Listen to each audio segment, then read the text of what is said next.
বাস্তবায়ন করতে হবে, বাস্তবায়ন করতে হবে, বাস্তবায়ন করতে হবে। সত্য থেকে মুক্তি চাই, নিয়মিত লড়াই করে বাঁচতে হবে।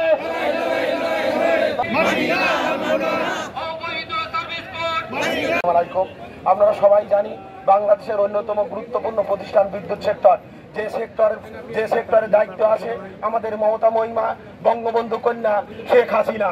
সুতরাং তার মন্ত্রণালয়ে চাকরি করা সত্ত্বেও আমরা সারা বাংলাদেশের ৮০টি পল্লী বিদ্যুৎ সমিতির ৪২,০০০ কর্মকর্তা কর্মচারী এক বৈষম্যের শিকার। সুতরাং আমরা আজ রাস্তায় নেমেছি। আমরা যেহেতু প্রধানমন্ত্রী শেখ হাসিনা মমতা মহিমা তার মন্ত্রণালয়ের অধীনে চাকরি করি, সুতরাং তার কাছেই আমাদের দাবি, যতক্ষণ সারা বাংলাদেশের ৮০টি পল্লী বিদ্যুৎ সমিতির কর্মকর্তা কর্মচারীদের দুইটি দাবি।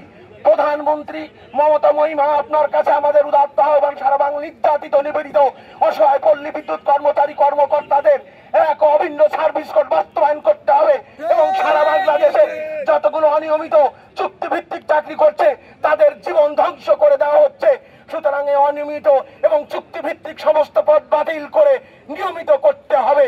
চুক্তিভিত্তিক এবং অনিয়মিত কর্মচারী যারা আছে তাদের চাকরি নিয়মিতকরণের চাকরি করা সত্ত্বেও আমরা সারা বাংলাদেশের ৮০টি পল্লী বিদ্যুৎ সমিতির ৪২,০০০ যারা চাকরিতে এখনো নিয়মিত হতে পারেনি তাদেরকে নিয়মিতকরণ করতে হবে।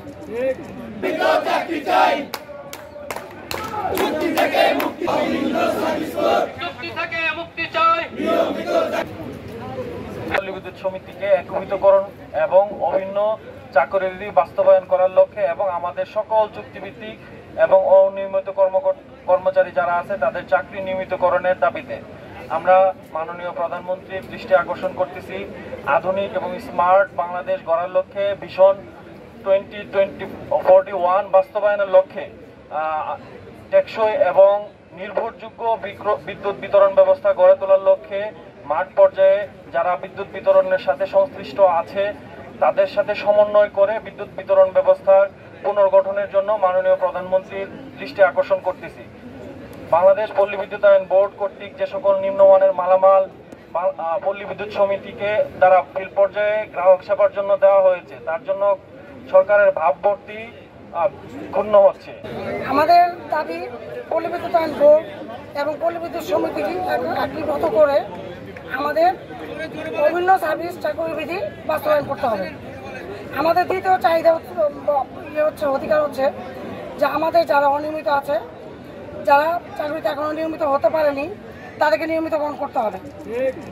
এছাড়া আমাদের বাংলাদেশ ৮০টা পল্লী বিদ্যুৎ সমিতির আমরা যারা কর্মকর্তা কর্মচারী আছি আমরা এখনো পর্যন্ত আমাদের অফিসে আমরা গ্রাহক সেবা নিশ্চিত করার লক্ষ্যে আমরা দিনরাত কাজ করে যাচ্ছি, কিন্তু দেখা যাচ্ছে যে বিআরইবি নিম্নমানের মালামালের কারণে গ্রাহক সেবা বিঘ্নিত হচ্ছে। আমরা গ্রাহকদেরকে ভালো সেবা দিতে পারছি না, ফলে এতে সরকার ভাবমূর্তি ক্ষুণ্ণ হচ্ছে। আমরা চাই এই সমস্যার সমাধান হোক। আমরা আজকে সবাই এখানে সমবেত হয়েছি যে আমাদের এই দাবি পূরণ করার লক্ষ্যে।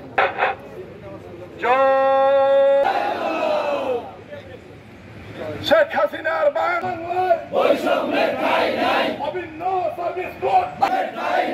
আরিবির দ্বৈত নীতি আমার সোনার বাংলায় বৈষম্যের ঠাঁই নাই।